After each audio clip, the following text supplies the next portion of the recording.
Instead of California where the sun so warmly shines, tonight we find the Clampetts in their cabin in the pines. The weather is so cold, hot coffee freezes in the cups, and when the chickens lay their eggs, they lay 'em standing up.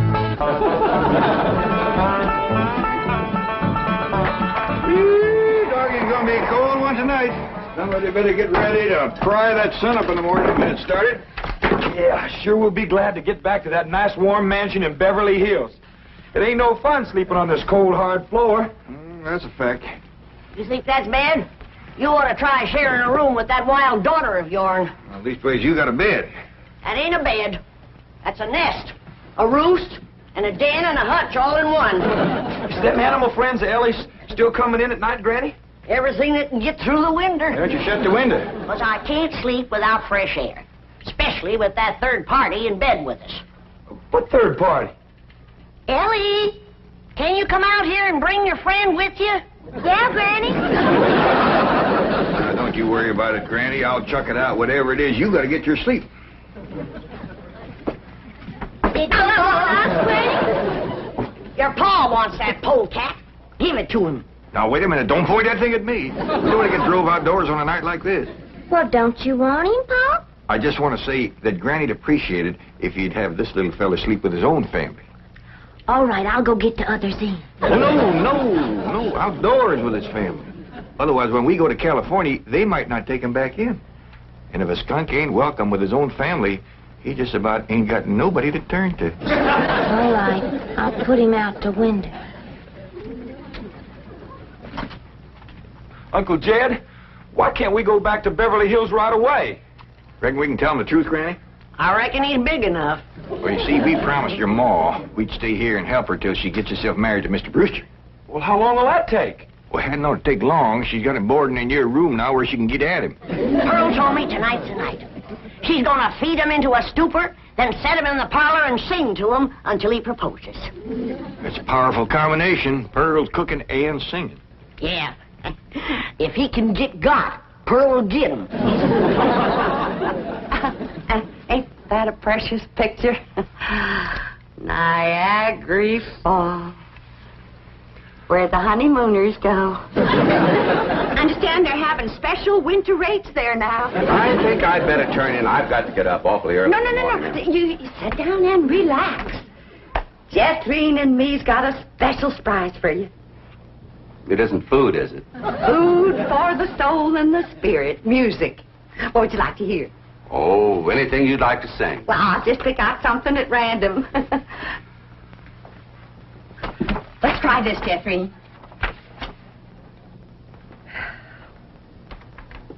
Oh, promise me that someday you and I will take our love together to some sky where we can be alone and faith renew.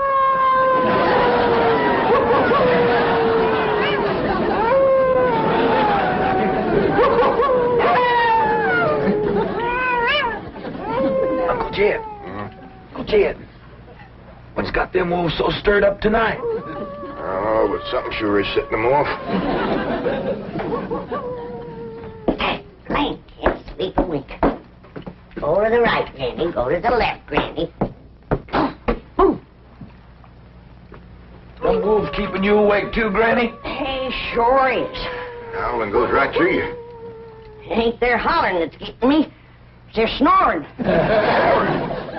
Look for yourself. Ellie's got two of them under the bed. Granny, we gotta get that girl back to Beverly Hills. She's going right back to being a wild cougar.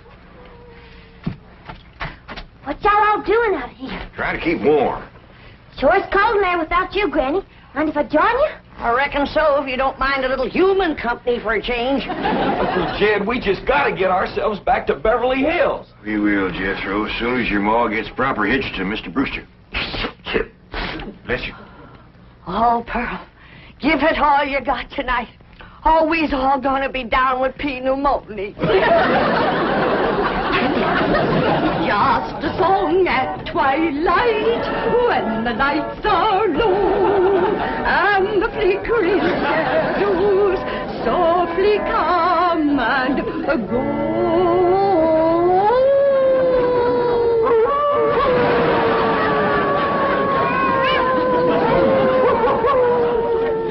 Home joys divine, home joys so pure, love ever faithful and love ever sure. That was a wonderful concert. You both are unusually talented. Thank you. Yes, indeed. That means a lot coming from you. Naturally, folks around here brag on us. In fact, they think we ought to go on a concert tour. Oh, really? Oh, yes. My neighbors is always after me to sing out of town. Well, I can understand that. Mr. Brewster, do you really like music and singing? Well, I used to. I used to sing a lot myself in college musicals, amateur theatricals. Was you on the stage, Mr. Brewster? Oh, yes. After college, I did quite a bit of little theater work, summer stock. Matter of fact, there was a time when I seriously considered the stage as my career. Ma, Mr. Brewster's an actor. Well, not any longer. My father had other ideas. He insisted I get into the oil business. Mr. Brewster, did you ever do anything from The Bard of Avon? That's Shakespeare. Oh, I just love him. Well, as a matter of fact, I once played the lead in Romeo and Juliet. Which one was you? I was Romeo. In my youth, I was considered quite a leading man type. And there were those who thought I had rather a handsome profile. Well, you still got it. And I'll bet you can act to beat the band. Oh, come on. Take off a part for her. Something from Shakespeare. Sit down, Jeffrey. Well, I doubt if I can remember anything. Oh, please, Mr. Brewster. Well, perhaps I can recall something from the balcony scene. Let's see now. How does it go? But soft, what light through yonder window breaks? It is the east, and Juliet is the sun. Arise, fair sun, and kill the envious moon, who is already sick and pale with grief, that thou, her maid, art far more fair than she. Go to bed, Jeffrey. I think I'll turn in. Oh, well, please, do some more of them love speeches from Shakespeare. Well, my throat is a little sore. I think I'd better gargle a little warm salt water and go to bed. Well, I can take care of you. That's another one of my specialties. Nursing the sick. Well, it might be the flu bug, and you wouldn't want to catch it. Good night. If his flu bug is as hard to catch as he is, I got nothing to worry about. Jed, have you ever known it to be so cold? Never have, Jethro. This ain't cold. Your blood is thinned out from living in California. You say this ain't cold, Granny? Look who else is huddled up to the fire. Ellie and her wolves.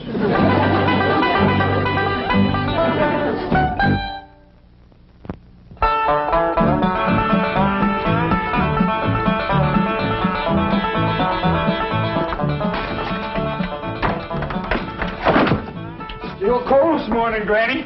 Cold? You call this cold? Why, I remember a winter morning that was so cold that when I went to milk the cow, the milk froze before it hit the pail. I had to break it off in sticks. Yes, sir.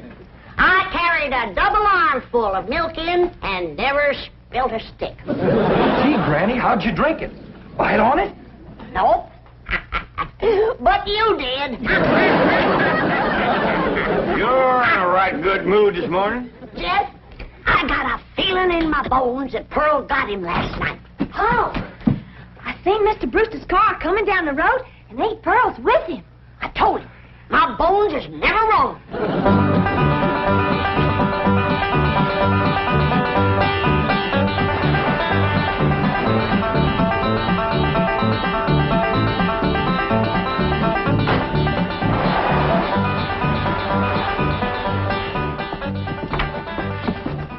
When's the wedding, Pearl? Be married in church? Yeah, let's see your ring, Pearl. You want me to carry Mr. Brewster over the threshold for you, Ma?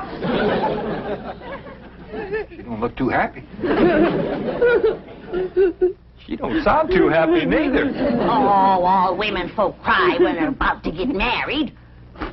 I didn't get him. Oh. Did you try your best, Pearl? Oh, Granny, I throwed the book at him. Cooking, sewing, singing. I even nursed him through the flu. Got him well in 5 minutes. But he didn't propose. Jed, you go out there and do your duty to your female cousin. Ask that city fella what he'd rather get, married or buried. Now, Granny, I don't hold with getting folks married unless it's willing. Pearl's got enough willing for both of them. If you're going to make a liar out of my bones... Yeah, I'll have a talk with Mr. Brewster. Where'd he go, Pearl? He said he was going to park the car on the warm side of the cabin. But he must have run off. After him, everybody. We'll head him off at the pass and shoot him down like a dog. Now, you hold on. You ain't shooting nobody down. Just simmer down. Why, he didn't run off at all. Except we'll need you, Ellie, to get him back in here. How come? Looks like a couple of your friends are sizing him up for breakfast. Well,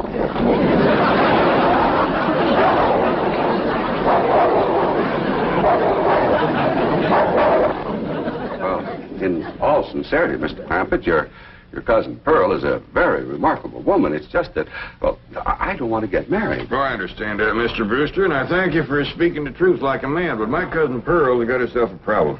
Oh, what's that? Well, ain't no secrets in the hills, and everybody's dog knows that you've been boarding with her over at her place, and they all know she's had her cap set for you. And, well, I ain't blaming you, Mr. Brewster. Jed? Did he say yes? Can we come out now? Not yet a while, Granny. Well, if you're too chicken to shoot him, Ellie's got her wolves standing by. Mr. Brewster, in order to save my cousin Pearl from shame, I'm going to ask you to do me a big favor. Anything I can do. I want you to propose to her in front of somebody. But, And let her turn you down, of course. oh, I see. Of course, yes, that'll save face. Pearl will know that she's supposed to turn me down. Oh, sure, we'll have an understanding with Pearl. Now, the one I think you ought to propose in front of is Elverna Bradshaw. You know, Mr. Clampett, this idea of yours is quite inspired. Oh, it's just a notion. You see, Elverna is the biggest gossip in the hills. No, really, it's brilliant. It combines drama, pathos, suspense. It has a happy ending. Great third-act curtain. It's real theater. Of course, you'll have to be convincing, so Elverna will... Convincing? Why, I'll give a performance that the people of these hills will remember as long as they live. Well, just so that... When Pearl Bodine turns down my impassioned proposal of marriage, there won't be a dry eye in the house. Elverna, don't cry easy. Oh, well, now, surely you're not going to waste this dramatic scene before just one person. Well, I reckon Elverna's daughter... I've got it. I've got it. The movie house where Pearl plays the piano. You want to propose there? Well, it's perfect. Everybody in town will see it. I want to kind of shame you to be turned down in front of all them people. Well, it's just a performance. I've learned one thing in the theater. An actor always gives a better performance in front of a full house. Well, doggies, that sure is nice, sir. You? It's my pleasure, Mr. Clampett. Mrs. Bodine, Granny, come on in. Come on in, everybody. How about it, everybody? I reckon we better let Mr. Brewster tell you what's going to happen. Well, tonight at the movie house, Mrs. Bodine, while the whole town looks on, I'm going to ask you to marry me.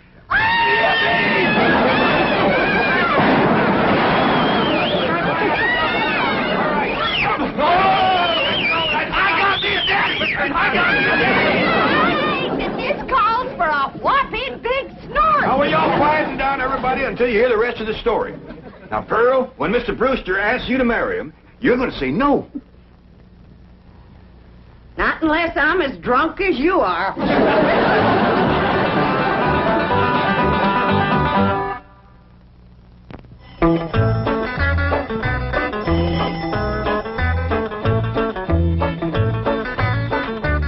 Howdy, Pearl.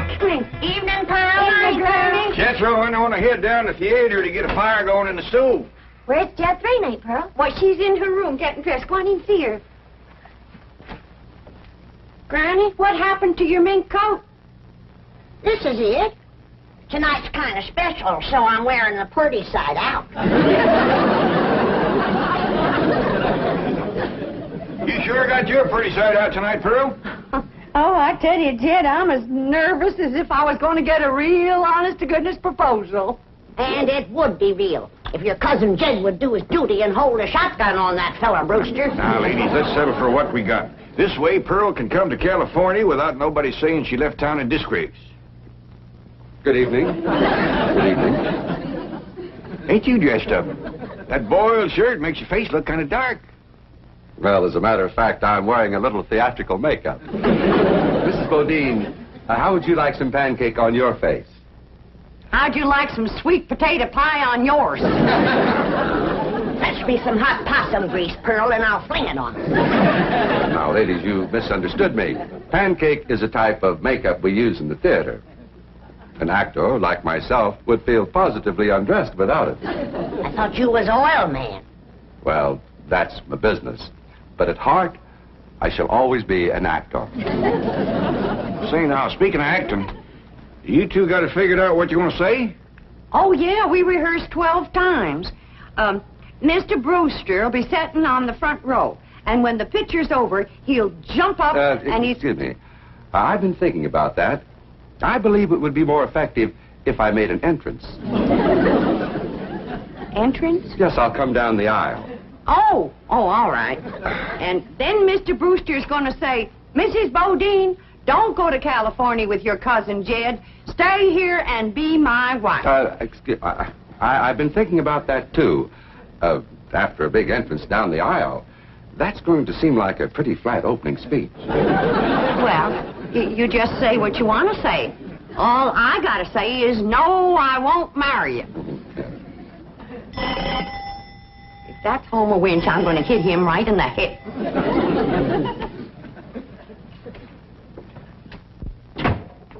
Good evening, Pearl. Brenda Bradshaw, what are you doing here? Well, you and me being such close friends, I just thought I'd offer to play Piany for you at the theater tonight. Why? Surely you're not going to show up and have folks whispering behind your back all during the picture. What in the world would they be whispering about? Pearl, I'm your best friend. You don't have to pretend with me. The whole town knows how you've been flinging yourself with that boarder of yours. For your information, Alverna Bradshaw, Mr. Brewster proposed to me 12 times today, and 12 times I turned him down. Is that why he give you this here mink coat? 'Cause you turned him down? This here mink coat was given to me by my niece, Ellen May Clampett. Oh, Pearl, I keep telling you, you don't have to pretend with me. I'm your best friend. But Alverna Bradshaw is your best friend. You're up to your eyeballs in enemies. Mr. Brewster, if you was to go in there now and propose in front of Alverna, you could save yourself a trip to the theater. And the news would get around a heap quicker. You don't understand, Mr. Clampett. An actor needs an audience.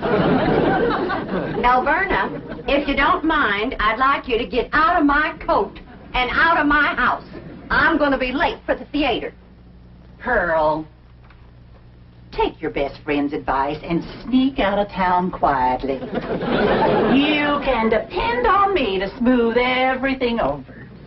Thanks for nothing.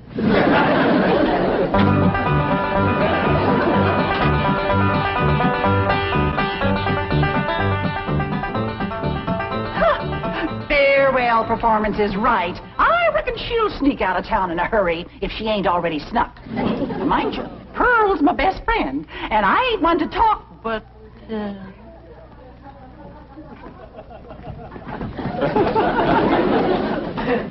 Good evening, lady. You too, Alverna. I noticed Mr. Brewster wasn't with her. Oh, and did you see that mink coat? Well, I wouldn't trade this little band of gold and a home-loving husband for a dozen mink coats. Would I, Luke? Luke? Luke Bradshaw! That little sneak, he got away again.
Mrs. Bodine, I just saw that poster out front.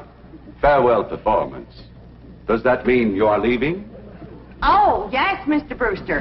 I'm going to California with my cousin Jed and his family. Oh, no, please. Please, I beg you. I implore you. I beseech you. Don't go. Stay here and be my wife. No, thank you, Mr. Brewster. I cannot. I will not accept that answer.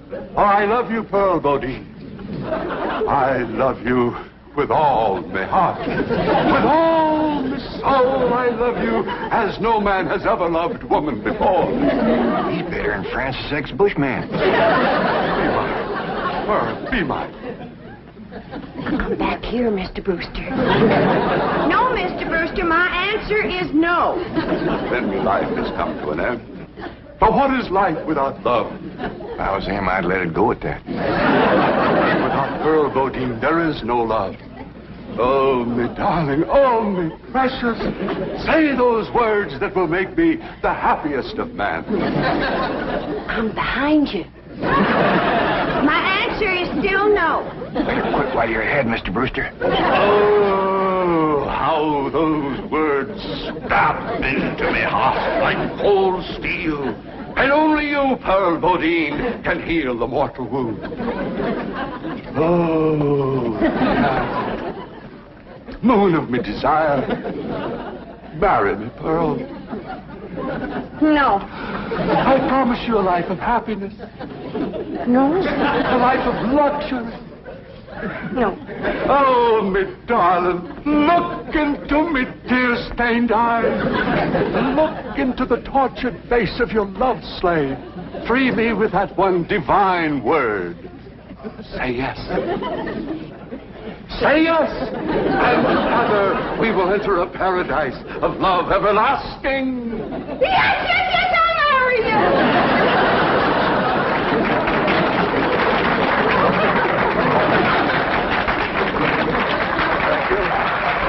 Thank you very much. Did you say yes? Yes. Go ahead and said yes. I was ready myself.